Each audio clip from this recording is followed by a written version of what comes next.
Nehovorím, niekedy mi ujde silnejšie slovo. Ale viem sa aj ospravedlniť, aj uznať, keď sa mýlim. Mám ale vo vláde kolegov, však pán Taraba, ktorí sú neomylní a všetko robia najlepšie. Ja sa snažím robiť maximum pre športujúce deti, pre vidiek, pre poriadok vo športových zväzoch.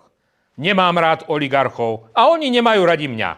Mám však kolegu, vicepremiéra a majstra svetla pána Tarabu, ktorého milionári milujú.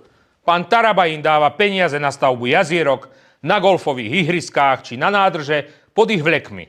Najnovšie nám predstavil novú zonáciu nášho klenotu Vysokých Tatier. Viete, komu sa najviac páči táto zonácia?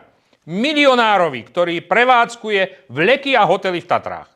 Ten si z môjho kolegu Tarabu urobil modlu, chváli ho, kade chodí. Čo tam po slovenských školách? Slovenskej akadémii vied, či neštátnych vlastníkov lesov, ktorí majú iný názor.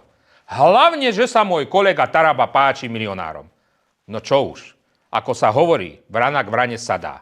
Namiesto rozvážania influencerov vládnym špeciálom by mohol kolega Taraba konečne urobiť niečo poriadne a so širokým súhlasom, nie s odporom všetkým ako doteraz. Lebo zatiaľ s ním súhlasia iba jeho milionári.